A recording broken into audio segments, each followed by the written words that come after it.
दिसण्यापुरतं आहे, क्षणाक्षणा त्याचा बदल आहे, हे कळावं लागतं. राधा एक क्षण पण स्थिर राहू शकत नाही. हे जगतातले पदार्थ म्हणजे त्याला नाशवान म्हणतात. नाशाकडे त्याचा ओढा आहे. आणि जे नाशवान आहे ते संपत किंवा शेवटी विलय पावत. जे विलय पावतो ते मी नाहीये, आणि जे सतत आहे तो मी आहे. सतत म्हणजे परमात्मा आहे. आणि जे नाशाकडे ते अनात्मा म्हणजे जगत, संपूर्ण जगत. त्याच्या पोटात जे बी काय भाग येतील पार्ट ते सगळं अनात्मा. एक असत आहे, एक सत आहे. हा जो भाग असतो निमित्ताचा, हे गांभीर्य आहे. असत आणि सत. सत म्हणजे त्रिकालात असतं, त्रैकालिक अबाधित म्हणतात. त्याचा वादच होत नाही, अबाधित. काही काही शब्दाचा अर्थ ऐकतानाच हृदयाला टच होतो. म्हणजे पुढचा विचार समजून घ्यायची गरजच नाही. ते अधिकारयुक्त अंतःकरण. ज्या अंतःकरणाला केवळ त्याची ओढ आहे, भगवंताची, नाना पदार्थाची नाही. नाना पदार्थ म्हणजे भौतिक आणि भौतिक म्हणजे असत, आणि असत म्हणजे दिसता काळी नाही, दिसायच्या पूर्वी तो पदार्थ नाही, दिसल्याच्या नंतर पण राहत नाही, आणि जेव्हा दिसतो तेव्हा त्याला तो खरा नाही. हे ज्यांना कळतं त्याचं मन भगवंताकडे वळतं. तोपर्यंत नाही, तोपर्यंत नाही. त्याची एक भक्ती अथांग छान आहे. कार्यक्रम बघवतात तेच नाही गाठव की त्यांना आवडते अद्वैत भक्ती. फार देव असं उच्च म्हणून असते, त्याच्या भक्तीसाठी तो प्रगट झाला, वाद नाही. पण त्याला ओळखणारे फार कमी येतं. म्हणून जे ओळखतो तो त्याचा होतो. हे लक्षात ठेवायचा शब्द.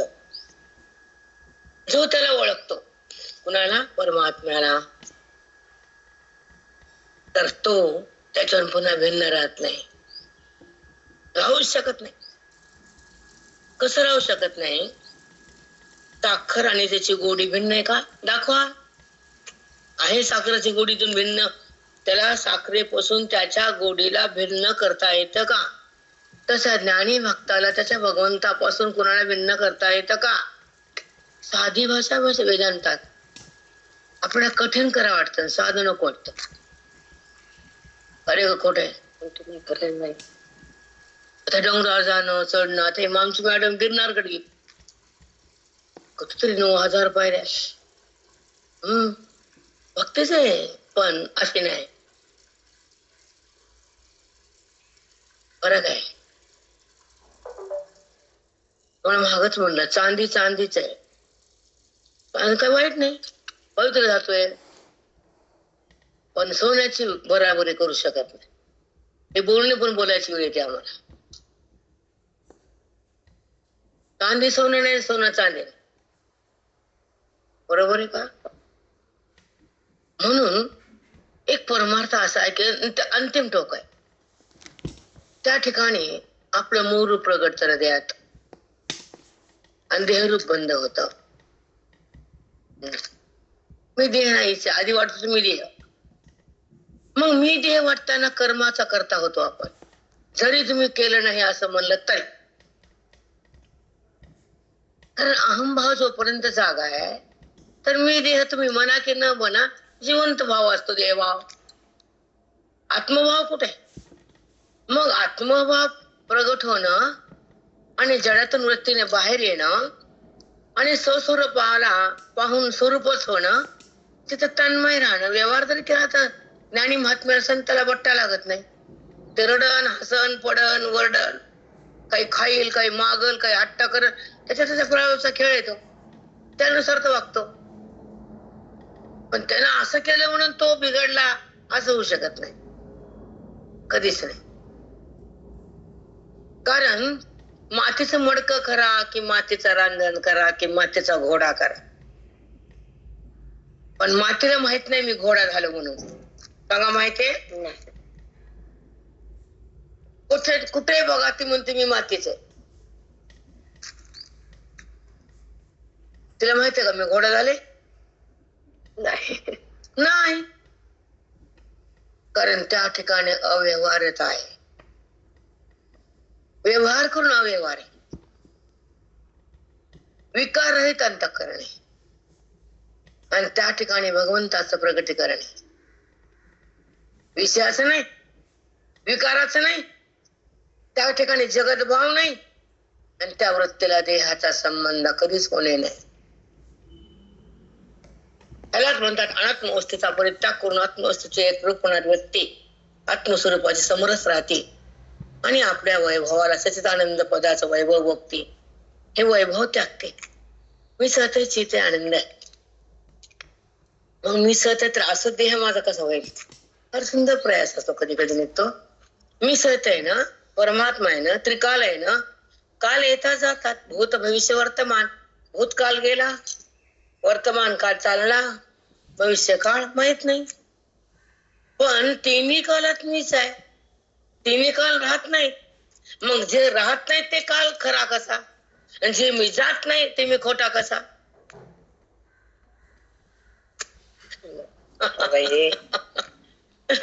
किती साधी भाषा आहे. काय काय मोठी मोठी भाषा. तिन्ही काल माझ्या सत्तेवर आहेत. मी नाही तर कालच नाही. पण काळ बदलतो, दुसरा येतो, पण मी बदलत नाही, तसाच राहतो. जे कायम स्वरूप सत्ता आहे ते परमात्म्याची आहे, आणि बदलती सत्ता ती अनात्म्याची आहे. अनात्मा बदलतो, नाश पावतो, आणि तो अविनाशी बदलत नाही, सतत कायम राहतो. ते वास्तव रूप परमात्म्याचं, जीवाचं, शिवाचं आणि जगताचं एकच रूप आहे. ते चिन्मय रूप आहे. ते माझं रूप आहे. हा जेव्हा बुद्धी निश्चय करते तर ते ब्रह्म बनते. मग ते खाईल पिईल रडल वरडल आरडल धर्मांतकरणाचे त्याचे. कारण सुखदुःख हे होणारच, ते धर्मांतकरणाचे. कापूर हातात घेतल्याला वास येणारच. त्या कापडाला म्हणायचं का वास येऊ देऊ नको? नाही. कापूरचे डब्बे काढले तर वास येतोच. तसा व्यवहार झाल्यावर अंतःकरणाचे धर्म प्रगट होतात, नाही का? हो ना, म्हणून ते असं बोलला म्हणजे ते ज्ञानी नाही, तू किती ज्ञानी आहेस सांगा ना. म्हणजे आपल्या आयुष्याचा काल जर परमार्थासाठी वेचला तर भगवंत आपल्याला दूर करीत नाही. कर्मातून सुरुवात आहे भगवंताकडे जाण्याची. म्हणून त्रयकांडात्मक वेद आहे. कर्मा नित्य करण्यामध्ये आपला विषय तोच आहे, त्याच्यावर येणार आहे. नित्य नैमित्तिक काम आणि प्रायचित्त, दोन कर्म करू नका, काम्य आणि प्रायचित्त. निश्चित कर्म करायचे नाही, परंतु नित्य कर्म सोडायचे नाही, नैमित्तिक कर्म बंद करायचे नाही. कोणत्या ना कोणत्या रूपाने त्या भगवंताला प्रार्थना करून हाक मारायची, मग तो हो देतो. जर हाकच नाही मारली तर हो कसा दे? म्हणून हाक मारणं म्हणजे रामकृष्ण हरी, आणि ओळखणं म्हणजे ऐक्य, प्रेम म्हणजे भक्ती, आणि आत्मस्थिती म्हणजे त्याची प्राप्ती. पांडुरंग हरी वासुदेव हरी साष्टांग दंडवत.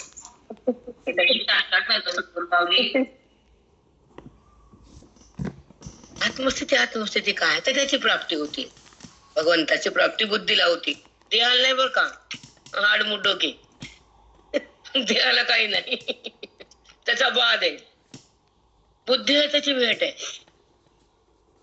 डोळ्यांचा पाहणे आकाश साकार, आणि बुद्धीने त्याचं कळणे, आणि ज्ञानानं तो मिळणे, आणि अज्ञानाला जाणणे, आणि मग स्वराज्य आपलं भोगणे. सोच भौतिक नाही.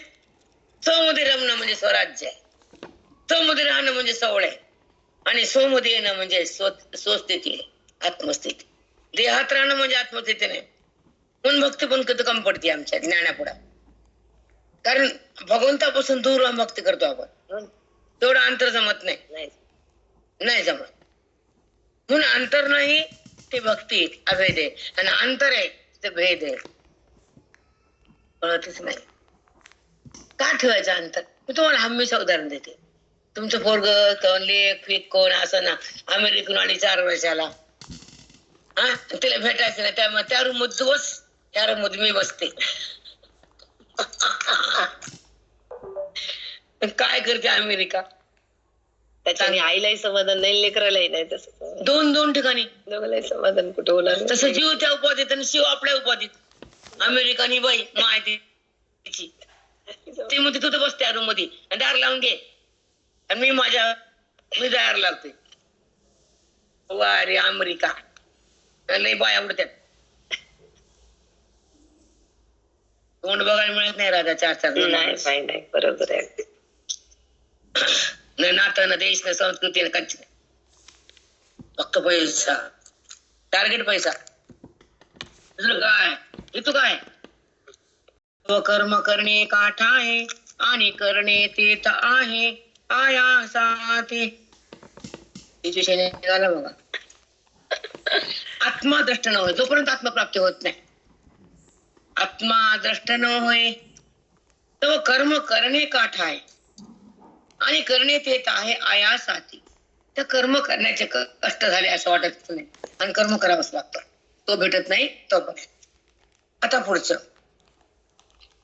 आता श्लोक आलाय 48 श्लोक आहे, म्हणजे आपण 50 श्लोकापर्यंत आलो. कुठे 18 वाक्य.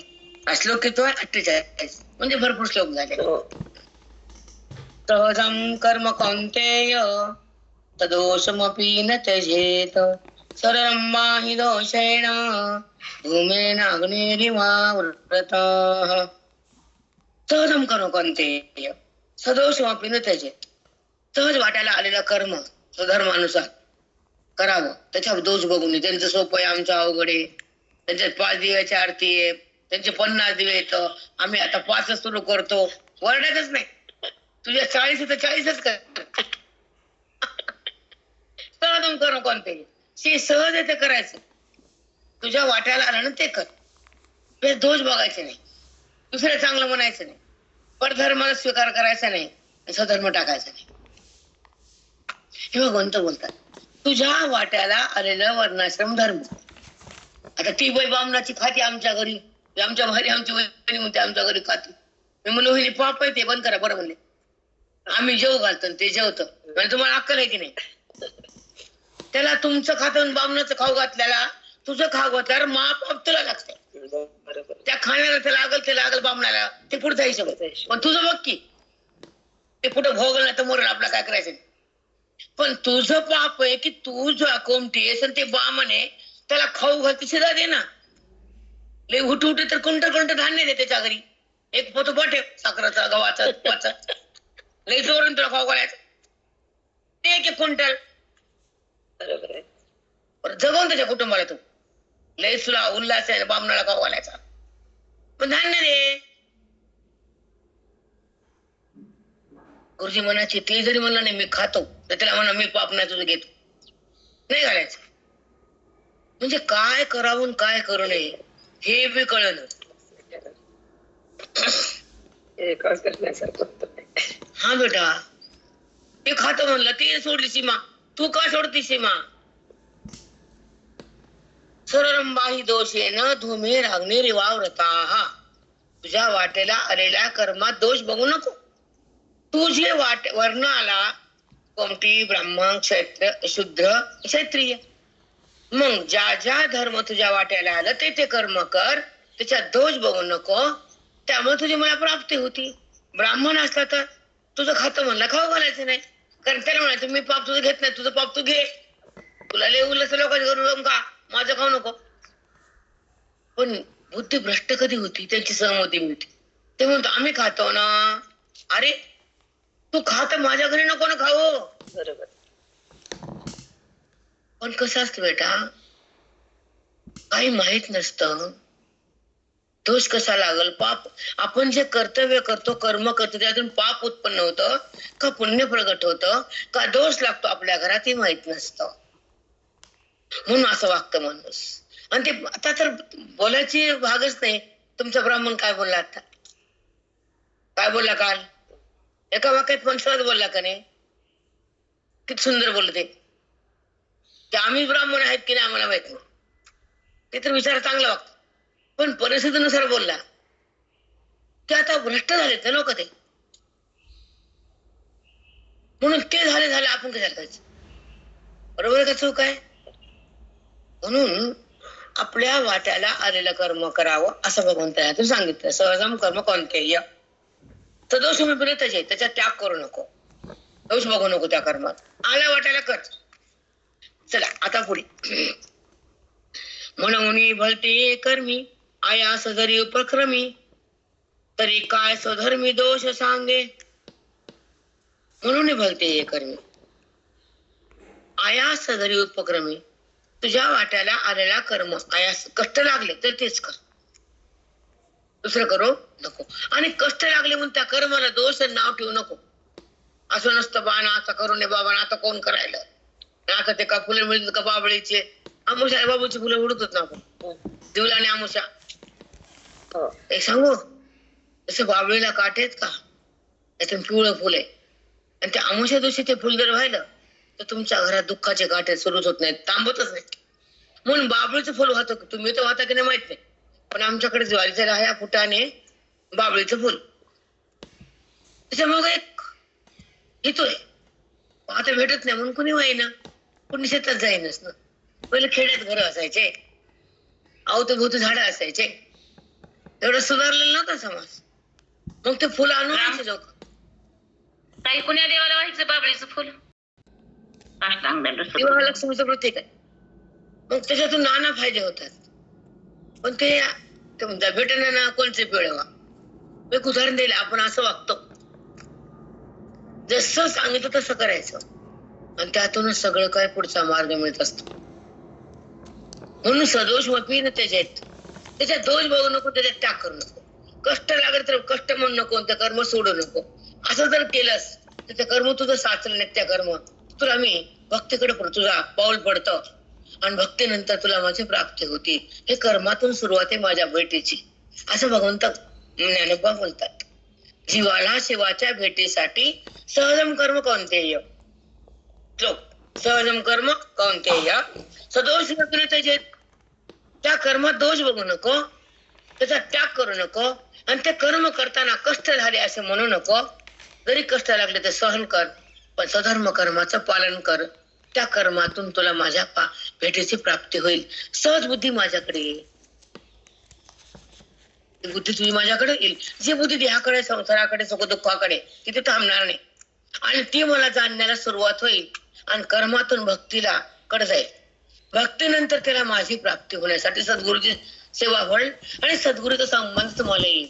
सद्गुरूच्या मुखातून जेव्हा गीता आणि ओवी मिळते, तर बुद्धीला सहज देहातून भिन्न होत आहेत.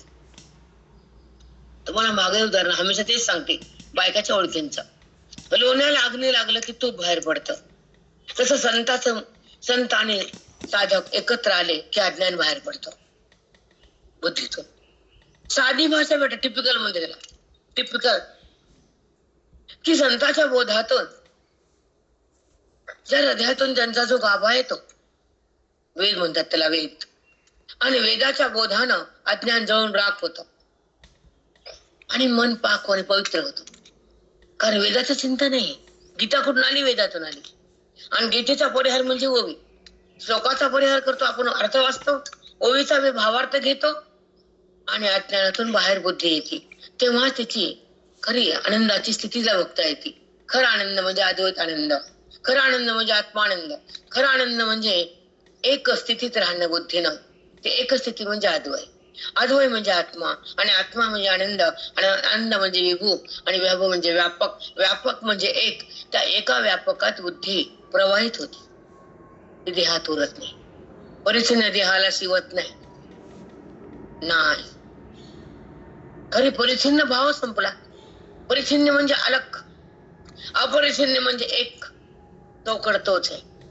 व्यापक शब्दाला अपरिच्छिन्न आले, हे तुम्हाला भाषाच माहित नाही. राधा माहितीये भाषा अपरिच्छिन्न? माहितीये का? नाही. म्हणून वेदाचाच आधार पाहिजे तुम्हाला लोकांना, म्हणजे तरसाला तुम्हाला विचारसागर द्यायला. त्यामुळे सगळे भेद अभेद, सगळे अध्यास, सगळं भक्त्याग लक्षणा, काल त्यांच्याकडे भक्त्याग लक्षणाचा अर्थ तुम्हाला सुंदर लक्षित होतं. आता तुम्ही किती लक्षित म्हणतो, त्याचा अर्थ काय कळेल तुम्हाला? तुम्ही पाठ केलं, लक्षित होतं, लक्षित होतं. अरे सांग ना, लक्षित कसं होतं ते? म्हणून तर ते अर्ध्या हळकुंडाने पिवळं होणं, अर्धी कागद घेऊन चालणं, म्हणजे कळंग कळंग डगडांग ढगडांग ढगडांग ढग, ती वाजते अर्धी गागर वाजते, सांडते ना, अंग भिजत, पाणी निघून जात, घरला रिकामी गागर येते. म्हणून अध्ययनाला वेदांताचा, सद्गुरुनाथाचा ठेवा पाहिजे. अध्यात्माची प्रक्रिया ग्रंथ मजबूत झाले पाहिजे. तर पंचकर्म सुटलं नाही, आपण विचारचंद्र सुटला नाही आपला. मग कशा बुद्धीमध्ये प्रगल्भता येईल, कसा भेद बाजूला जाईल, कशी वृत्ती आपल्या भगवंतात विलीन होईल, ती परमात्म्यामध्ये कशी एकरूप होईल. वेदांताचा गाभाच म्हणजे ज्ञान आहे. अंतिम टप्पा म्हणजे ज्ञान आहे. सुरुवात म्हणजे कर्म आहे, मधले म्हणजे उपासना आहे, आणि या तिघीचं बॅलन्स लावून देणार म्हणजे श्रवण आहे. समतोल तिघांचं एक ठेवणं म्हणजे साधकाकडे जमतं. ते कात एक कमी एक जादा, एक कमी एक जादा नाही जमता. इथं वैराग्याची बी चाहूल लागती, वैराग्य शक्ती लागती, हृदयामध्ये परम भक्ती लागती, विवेकाची शक्ती लागती, अध्ययनाची रीती लागती, सद्गुरूची संगती लागती, आणि आत्मज्ञानाचा पाऊस लागतो. तेव्हा बोधाची उन्नती होती आणि आत्मस्थिती सतत येते, देहस्थिती संपून जाते, वृत्ती राम होती, आणि त्यावर तिला त्या ईश्वरामध्ये एकरूप होता येतं. व्यवहार जर झाला ती बाहेर येत नाही, भगवंतातून बाहेर येत नाही. अभेद भक्ती. साष्टांग दंडवत माऊली, साष्टांग दंडवत. आणि गीता अजम कर्म कोणते, तुझं कर्म वाटायला आलेलं कर, त्याला कष्ट लागलं तर त्याच्यावर दोष बघू नको. तुझ्या स्वधर्मानुसार वर्णातून आलेलं कर्म तू कर. पुन्हा म्हणले तर बाही दोष आहे ना, त्याचा दोष बघू नको. असंच आहे तसंच आहे, त्यांच्याकडे 5 दिव्याची आरती, आमच्याकडे 40 दिवस कशाला लावले की माय. असं नाही करायचं. जसं आहे तसंच करायचं. बरोबर आहे का? आणि अलीकडे सगळं बदलतात रीतीभाती, ते चुकीचं नाही. आता ऐका, म्हणून भलते कर्मी आया सदरी उपक्रमी तरी काय स्वधर्मी दोष सांगे. आपल्या वाट्याला कर्म जर कष्ट वाटले, करताना कष्ट झाले, त्याचे दोष बघू नका. आपल्याला थोडं त्रास झाला की आपण त्याला नाव ठेवतो की नाही, म्हणून तसं करू नको. दोष सांगे अगा उजू वाटा चालावे तरी पायच शिणवावे, ना आडराने धावावे तरी तेची. उजू वाटा चाला, जो मार्ग सरळ आहे सोपा आहे तिथे विसरून कष्टच आहेत, आणि आड मार्ग मधून आहे तिथे विसरून कष्टच आहे. मग कष्ट आहेत तर सरळ मार्गाने चालाय ना, आडमार्गाने जाऊ नका. लोकांच्या मार्गाने आडमार्ग वापरलाय आपण, नाही आता ह्या वाटत जायचंच नाही, अवघड आहे खालीवरी. मग आडमार्गाने जर गेलं तरी पायाला सीन होत, सरळ मार्गाने तर सीनच होतो. मग पायाला सीन येतो तर मग सरळ मार्गाने चला ना. आडमार्ग लोकांचा कम धरायचा, बरोबर कसं. आडमार्ग धावावे तरी तेची, पायाला सीन आहेच, चलायचं सकून नको, सरळ मार्गाने चला. आता ऐका, पैशिळा का सिदोरिया दाटणे एक धनंजया, परिजे वाहता विसावया मिळीजे ते घे पे. परिजे वाहता विसावया मिळीजे पे एके. आपण डोक्यावर एक दगड, आमच्या काका थांबे सांगायचे, शिदोरी डोक्यात बांधून घेतले कपड्यात, आणि दगड बी बांधून घेतले. शिळा म्हणजे दगड, का शिळा का सिदोरिया. शिळा म्हणजे धोंडे आणि सिदोरी म्हणजे दशम्या. दशम्या बांधून घेतल्या आणि दगड बांधून घेतले डोक्यावर, आणि चालले चालले चालले रस्त्यानं, आणि थांबले एका ठिकाणी विसावा घ्यायला. आता विसावा घेताना थांबले तर दगड काम येतील का सिदोरी काम येईल.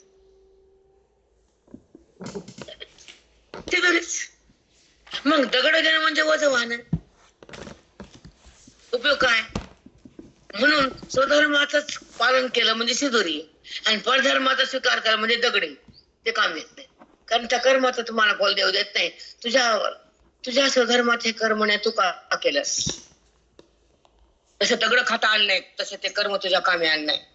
हे कळायला पाहिजे राधा प्रत्येकाला. नाही कोणी. काल मी त्यांच्या संग बोलले, काल मंगलच्या घरी पाठ झाला, मला कमीत कमी 50 वर्ष आपल्या वर्णातली मुलगी आपल्या घरी आल्यावर ते कोण सांभाळायला गेलं, आता ते कोण नरकात गेलं. लुप्त पिंड तर क्रिया, हा लुप्त पिंड. आपले गेलेले पूर्वज पुण्याच्या मार्गाने स्वर्गाला वैकुंठाला चांगल्या लोकाला गेले तर ते नरकात येऊन पडते. त्याचं नाव लुप्त पिंड दक क्रिया. तुमच्या ह्या क्रियानं तो पिंड खाली येऊन नरकात पडतो. लिहून ठेवले गीतेत, वाचा. लोक म्हणतात आता पर्यायच नाही, त्यांचं काही चुकच नाही. आपल्याला बोलायचं नाही, कुणाचे दोष बघायचे नाही, आपल्याला देणं घेणं नाही. त्या नात्याला म्हणलं "ए, मी जिवंत आहे, तुझं लग्न झालं नाही तर पालन कसं करायचं पुढं सांगा. वर्णच उरले नाही तर पालन कसं करायचं सांगा तुम्ही. करता येतं पुन्हा? कोणतं वर्ण पकडायचं पुन्हा? प्रश्न आहे काय नाही हा? अवघड आहे ना. आणि खरं बोललं की मुंगी लागतील. वेदना होतात, वेदना आहे ना, होईना. मी इथं बोलायला ना, वर्णाश्रम धर्माचं पालन केलं तर तुम्हाला मी भेटतो. एक तर भेटत नाही ते वाघ वेगळा अधोगती. कारण त्या पापाचा भाग तर आपण होतो ना, होतं की नाही? ते नाचवर दिवाळले मी म्हणले काय करू नको घोटाळा माझ्यासमोर. एरवी कणा आणि भुसा कांडिताही सोस सरिसा जे चिरंदन श्वान मासा त्याची हवी. आता आपण कांडायचे पहिले लोक राळे अशा भातल्या वगैरे कांडून ते त्याचे तांदूळ साळे घरीच कांडायच्या बाया, ते तांदूळ घरीच गावराने करायचे. मग कांडताना त्याचा भुसकट बी काढला जातो आणि ते कण बी काढला जातो. आता याला भुसकट म्हणून मी काढणार नाही असं बाई म्हणते का? मग दोन्ही काढताना त्याला तेवढेच कष्ट आहेत ना, आहे की नाही? का ते कष्ट म्हणून सोडते का? पण ते काढताना भुसकट बी त्याला घाव बसतो आणि मधल्या तांदळाला बी घाव बसतो. पण ती भुसकटाला घाव घालणार नाही असं म्हणत नाही, म्हणजे कष्ट ती करते आणि कण मधला बाहेर काढते. तसं स्वधर्माचं पालन करून आत्मा जो आत आहे त्याला प्रगट करते बुद्धी. बघा कण आणि भुसा किती छान असतात. कांडिताही सोस सरिसा दोघाला कांडा तेवढे कष्टच आहेत. जेची रंधन श्वान मासा त्याची हवन. कुत्र्याचं काय शिजवतात ते घाण त्याला बी कष्ट लागतात आणि हवन द्रव्यामध्ये आहुती टाकायला रानातून आणायला ते बी कष्ट लागतात असं त्यांना सांगितले. दधी जळालिया दधी जळाची या घुसळणा व्यापार सारखेची विचक्षणा वाळवे तिळा घाना गाळणे का. बघा दधी म्हणजे दूध, दही घुसळतं त्याला कष्ट लागतं, लागत नाही का? आणि व्यापार सारखेची विचक्षण जळाची पाण्याला घुसळला पण ताकात पाणी टाकून घुसळत नाही, लोणी बी घुसळत नाही का? तसं पाण्याला घुसळायला कष्ट लागतात, दही साहेब घुसळायला कष्ट लागतात. वाळवे तिळा घाणा गाळणे एक. वाळूचा घाणा काढला तर तेल गळत नाही, पण तिळाच्या घाण्यातून तेल गळतं. तसं स्वधर्माच्या कर्माच्या पालनातून मी मिळतो. वाळूचा घाणा असतो म्हणतो वाळू गाळता कुठं तेल मिळे? वाळूच्या घाण्यात काय रगडता वाळू तेलाची मिळे. हा वाळूच्या घाणा रगडता तेल कुठे मिळे? तसं वाळूचा घाणा लावला काही मिळत नाही आणि तिळाचा घाण लावला तेला असं मिळत नाही. तसं कष्ट जरी पडले तरी हेच कर्म कर. त्याला एकच सांगायचंय की स्वधर्माच्या वाट्याला आलेलं कर्म कर, बाकीचं कर्म करू नको. आजकाल काय म्हणते सगळं ब्राह्मण लोक कोणी जे जास्त हुशार. आणि एक सांगू का तुम्हाला, एक चांगलं वागायचं. हा बरं मग आम्ही कुणाचं बी खाल्लं तर चालतं, काय हरकत काय? ब्राह्मणाच्या बायका बोलतात आणि खातात, लोकांना बी खायला लावतात आणि त्या लोकांच्या कुणाच्या घरी तोंड घालतात. ब्राह्मण आहे का ते? होम देयावया कासेरा आगी सुवावया कुंकिता धूम धनंजया साहने तेची. नित्य होम करणारा कष्टच आहेत ना घरात. सवेरे आणणं, सकाळी बसणं, मंत्र म्हणणं, होम करणं कष्टच आहेत. पण त्या घरामध्ये अग्निनारायण जेव्हा प्रगट होतो तर तो भगवंत साक्षात अग्नीतूनच असतो. अग्नी होते ना प्रज्वलित, तर त्या ठिकाणी मी आहे म्हणजे अग्नीचं तोंड म्हणजे माझं मुख. सगळ्या देवता तिथंच आहेत. काल तुमचे ब्राह्मण बोलले पण तुमचं लक्ष नव्हतं, ते सांगू लागले मध्ये बाहेर म्हणजे हे देते करू लागला. पण अग्नीचं मुख म्हणजे माझं मुख आहे. अग्नी टाकले की मला येतं. सगळ्या देवताचं मुख म्हणजे अग्नी म्हणले. मग होमाला पेटवायला तेवढी सामुग्री, तेवढे मंत्र, तेवढं बसणं, तेवढे मंत्र म्हणणं, होम करणं, त्या ठिकाणी अग्नी नारायण त्यावर तर लक्ष्मी मध्ये जातच नाही. मग तेवढे त्याला जेवढे कष्ट पडतात. स्वधर्माच्या पालनामध्ये ब्राह्मणाच्या घरी नित्य अग्नी असतोच ना. होम हवन करतात ना, स्नान संध्या अग्निहोत्र असतं. पूर्वज आहेत, अजून बऱ्याच ठिकाणी असे लोक आहेत की त्यानं घर्षण करून आपले गुरु जे करतात ते त्याच्या माध्यमातून मंत्र म्हणून त्याच्यातून अग्नी प्रज्वलित करून मग ते होमात टाकून मग ते अग्नी प्रज्वलन करतात. हा घर्षणानं त्याला कष्ट आहेत की नाही. काडीने पेटवून अग्नी नाही सांगत तुम्हाला मी. मंत्र म्हणून ते असं घर्षण करतात दोरीनं, ते धूम पेटून ते अग्नी घालून होम पेटवतात ब्राह्मण लोक, त्याला अग्निहोत्र म्हणतात. तर ते करायला जसे कष्ट लागतात तेव्हा तो स्वधर्माचं पालन होतं आणि त्या घरामध्ये मी प्रकट होतो, तिथे आशीर्वाद देतो, त्या घराला मी सांभाळतो असं भगवंताचं वचन आहे. सांभाळतो देव राजा, वादच नाही. अनुभव आहेत पुष्कळ ठिकाणी, सांभाळतोच. आता ऐका, पण नित्य हुमदिया बघू ते म्हणलं राम नित्य कर्माची कष्ट सहन केल्याशिवाय भगवंताची भक्ती सिद्ध होत नाही. खूप छान उदाहरण दिले तर, खूप सुंदर. म्हणजे एकाच श्लोकासाठी किती दिले बघा, किती दिलं, कितीदा पटवलं. हा, एक श्लोक येत आणि 10-12 ओव्या येतात प्रत्येक ठिकाणी, कुठे 20 ओव्या, कुठे 25 ओव्या, कुठे 30 ओव्या एका श्लोकासाठी. म्हणजे स्पष्ट करून करून मन घट्ट बनतं. उदाहरण देऊन देऊन कटर मारून मारून शिकवले. एकदा वाचून गीता कळते होय. तेवढी बुद्धी आपली आहे का प्रगल्भ, एवढे पावन आहेत का? बाई अर्जुनाचा 18 अध्याय सांगावं लागले देवाला. हा, नर नारायण आसन माऊलीला एवढं सांगावं लागलं परत, तरी किती जडबुद्धी अवघड आहे तरी. आता ऐका, परी धर्मपत्नी धांगडी पोषिता जरी एक ओढी तरी का अपरवडी अनावी अंगा. धर्मपत्नी आपली बायको सांग धांगडे ऐकत नाही, धिंगाणा करते, तिला सांभाळावं लागतं, पोषण करावंच लागतं. कशी का असताना सांभाळली तर बरे, मग लोकांची काऊन आणायची बाहेरची, सांभाळ की तिला. तिला सांभाळत स्वधर्म पालन होईल, बाहेरच्या आणलं तर आप होईल. किती सांगायले, बापरे बाप. हागा पाठी लागला घाई मरण न चुके पाही तरी समोरला काही आगळे न किजे. बघा, हागा पाठी लागला घाई, एखादा शत्रू माग लागला मारायला आपल्या शत्रूने, आणि त्याने मागून जरी एक बाण मारला तर तुला ते घाया व्हावंच लागते. तसं तुझ्या पाठीमागे जे धर्म लावले त्याचे तुला पालन करावंच लागते. शत्रू पाठीमाग लागला आणि बाण मारला किंवा गोळी मारली तर पाठीमाग शत्रू तुला घाय होणं भागच आहे. तर तुझ्या मागे जे धर्म लावले तुला करणं भागच आहे. किती नाना रूपाने दिले उदाहरण. हे उदाहरणातून एकच घ्यायचं की नाना रूपातून कुणीतरी जाग होईल, धर्माचं पालन होईल आणि बुद्धी माझ्यामध्ये राहील, देहात राहणार नाही. याच एकच उत्तर आहे. स्वधर्म कर्माचं पालन केल्यानंतर त्याचं फल, त्याचं पुण्य आणि त्याची शक्ती तुझ्यामध्ये प्रगट होती, बुद्धी माझ्याकडे येते, भक्ती सिद्ध होते. स्वधर्माचं पालन केल्यानंतर ते पुण्य प्रगट होतं आणि त्या पुण्याने पुन्हा भक्तीला आरंभ होतो आणि भक्तीच्या आरंभातून उपासना सिद्ध होती, उपासनेच्या नंतर माझी प्राप्ती होती आणि माझ्या प्राप्तीनंतर तुला माझी एकता भक्ता येते. तू देहाचा संबंध, तुझी वृत्ती सोडती, त्या क्षणी माझं तुझं ऐक्य होतं आणि तुझ्या माझ्या ऐक्याला सद्गुरुनाथ लागतात, महावाक्याचा बोध लागतो, नित्य श्रवण लागतं, रोज अध्ययन लागतं, बुद्धीला मंथन लागतं, हृदयात वैराग्य लागतं, अधिकार अंतःकरणात लागतो आणि त्या परमात्म्याचा बुद्धीला स्पर्श भोगता येतो.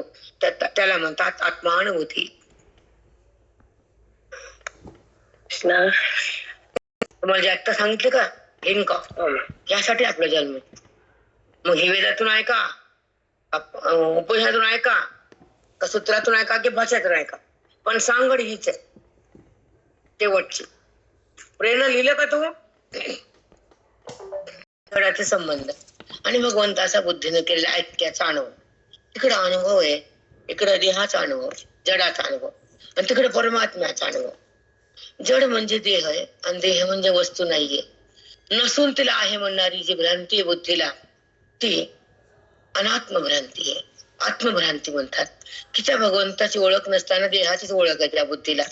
बरं, देहाची ओळख कर बाई तू, ठीक आहे, पण देहाची ओळख तुला आहे पण दुःख येते. कारण जी वस्तू नाही तिला स्वीकारता दुःख देते आणि जी वस्तू आहे तिला स्वीकारता सुख प्रगट होत. आहे ते परमात्मा आहे, नाही ते जगत आहे. मग जगताच्या पोटात तुम्ही आम्ही जीवशिव पण बर का, समजू नका की ते भगवंतच नाही. ज्या जगताला स्वीकारलं म्हणून देवाने उपाधी स्वीकार. तुम्ही जगत स्वीकार नका, देव बी नाही स्वीकारायचं. मग अलग आपल्याहून जेव्हा तुम्ही जगताची सिद्धता केली, अध्यारोप म्हणतात, म्हणून तुम्हाला सतत वाटतं की विचार सगळं सांगावंच. तुम्हाला मी अध्यारोप म्हणलं, काय माझं कळलं, कळतं का सांगा. म्हणजे तो अध्यारोप आहे जगताचा, म्हणजे स्वीकारलं जगत. हा, आणि त्याचा अपवाद म्हणजे ते नाही हे सिद्ध झालं. अध्यारोप आणि अपवाद खूप सुंदर आहे हा विषय. पण आपल्याला त्याची माहितीच नाही दादा. एक आपल्याला काय आवडतं, कर्मकांड आवडतं जास्त, आणि एक आपल्याला वेदाचं चिंतन माहित नाही, कारण तेवढं पुण्य आपल्या वाट्याला नाही. ज्याच्या वाट्याला अगाध पुण्य, ते सत्संगातून डिलीट होत नाही, त्याला श्रवण भक्ती सोडावं सुटत नाही, त्याला मोक्ष गाठल्याशिवाय त्याचा श्वास थांबतच नाही, हे वेद वचन आहे. कारण पुण्याचं फल भगवंताची प्राप्ती करून दिल्याशिवाय ईश्वर पण थांबत नाही, त्याला पण करमत नाही. ते म्हणतो ह्याचं पुण्याचं फल दिल्याशिवाय, ह्याला माझ्याकडे घेतल्याशिवाय त्याला बैचैन होते, ते पागल होते, पागल. कारण एकच सिद्धी आहे की जेव्हा अपरंपार ह्यांना प्रेम केलंय, एवढं पुण्य साठलंय, आता ह्याला मला काय देऊ, हे तर काय मागत नाही, हे ते निरीच्छ आहे, आता ह्याला मोक्ष द्यायला लागतो. म्हणून ते एवढं होते. संताची भेट घालून तुम्हाला मोक्ष देते, मग शांत. बरोबर आहे. मग तसंच आत्मानुभूती आणि देहाची अनुभूती, त्या दोन अनुभूती आहेत. सतत देह माझा वाटतं, ही अनुभूती आहेच तुम्हाला, आम्हाला जिवंत आहे की साक्षात. पण देह नाहीये, सगळा तोच आहे, आणि तो मीच आहे, मीच परमात्मा आहे. कुठं अनात्मा? अनात्मा प्रगट व्हायला माझी सत्ता आहे, आणि माझ्या सत्तेवर 5 भूताचा आविष्कार आहे. 5 भूत प्रगट व्हायला जर मी नाही तर भूत प्रगट होत नाहीत, आणि भूत नाही तर सृष्टी नाही, आणि पिंड नाही, आणि ब्रह्मांड बी नाही. हा पिंडात पण पंचभूत आहेत, आणि ब्रह्मांडामध्ये भूत आहेत. पण भूताला प्रगट करायला मीच आहे, आणि भूत एक व्हायला पण मीच आहे. माझ्यामुळे भूत प्रगट होतात, आणि माझ्यामुळे भूत एकत्र होतात, आणि माझ्यामुळे उपाधी बनती. आम्हाला संकल्प आहे. पण जेव्हा भूतात्मी का भूतमी, फार सुंदर प्रश्न आहे हा. मज माझी भूती असे, भूता माझी मी नसे. पावलीची भाषा ही, म्हणून हे कळत असतं. संस्कृत डोक्याच्या बाहेर जाते, गोल गोल फिरते, चक्कर येते, चक्कर येते. भूत मज माझी असे, माझ्यामुळे भूत आहे. भूता माझी मी नसे. जपून ठेव म्हणले माझं बोलणं माऊली. खरंच सांगते. एक सांगू का, जेव्हा आपल्याला त्याची ओळख पाहिजे, त्याची भेट पाहिजे, त्याचा अनुभव पाहिजे, त्याची गोडी पाहिजे, आणि त्याचा संबंध पाहिजे, त्याचा अभेद पाहिजे, त्याची प्राप्ती पाहिजे,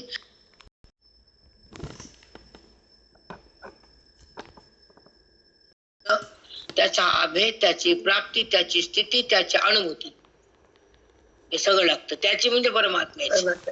परमात्मा म्हणजे जो आहे, जो खरा आहे, जो नित्य, जो येतो, लीला करतो, जातो, तो नाही. हे ज्ञान आहे. इथं साकार नाही, इथं केवळ निराकार. आणि निराकारामध्ये आत्मसत्ता आहे, आणि साकारामध्ये त्याची लीला आहे.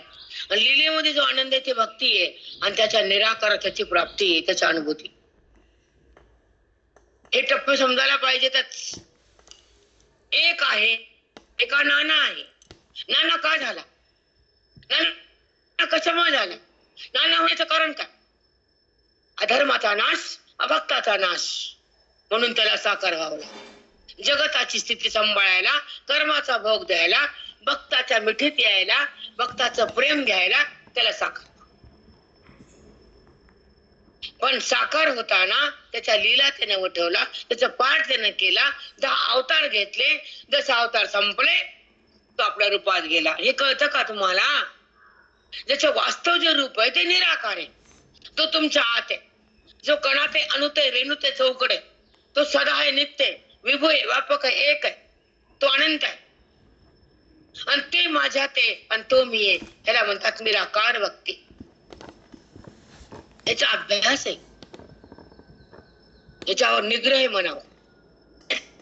यासाठी विवेकाची उत्पत्ती व्हायलाच पाहिजे, यासाठी वैराग्याचं धन यायलाच पाहिजे, यासाठी सत्संग भोगलाच पाहिजे, यासाठी आपले अध्ययन झालंच पाहिजे, यासाठी आत्मचिंतन केलंच पाहिजे, आणि यासाठी वेदाचं मंथन बुद्धीनं घडलंच पाहिजे.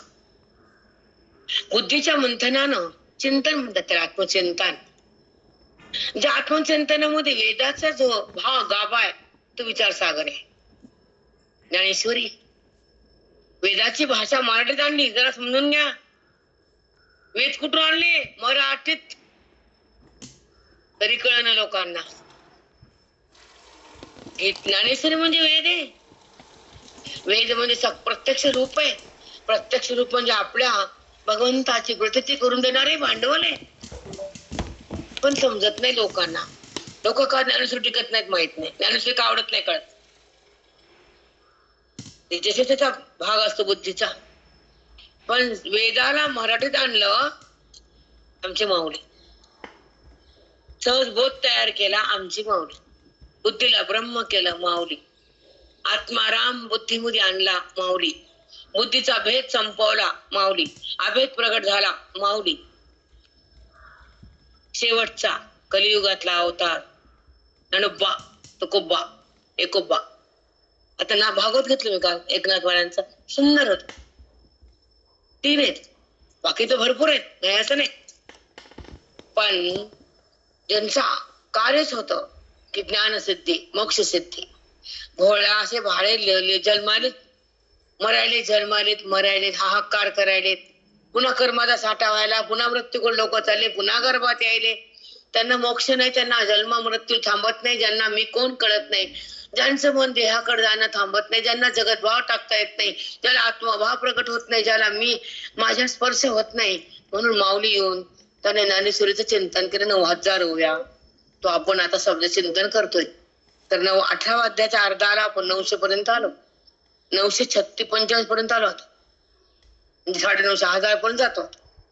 माझ्या फिरण्या वगैरे लक्ष्मी होत्या घरी, आणि फिरण्याने बसत जास्त होत नाही. जसं घरी होत. आता ऐका.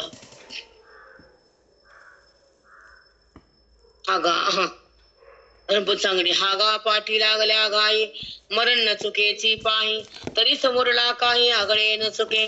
कुळस्त्री दांड्याचे घाय, परघरी गाली जरी साये, परी स्वपतीचे वाये तजिले की. कुळस्त्री दांड्याचे घाय. कुळस्त्री, एखादी कुळस्त्री चांगली आहे, धर्म पालन करते, पण घरामध्ये मार खाती. आणि लोकांच्या घरी गेली तिथे मारच खावा लागायला. मग घरचाच मार खाणं लोकांचा मार खाल्ल्यापेक्षा. कुळस्त्री एक पतिव्रता, घरी मारते तिला, दांड्यात सहन करावं लागतं, कष्ट सहन करावं लागतं कामाचे. लोकांच्या घरी गेली मग तिथे बी कष्टच आहेत. मग आपलंच कुलधर्म पाळणं, तिथे बी कष्ट, तिथे बी कष्ट आहे. पण आपल्या कुलधर्माचा कष्टाचा परिहार तू सहन केलास, तुला माझी प्राप्ती होईल कधी कोणत्या जन्मामध्ये. मी तुला भेटेल कोणत्या जन्मामध्ये, असं भगवंताचं बोलणं आहे.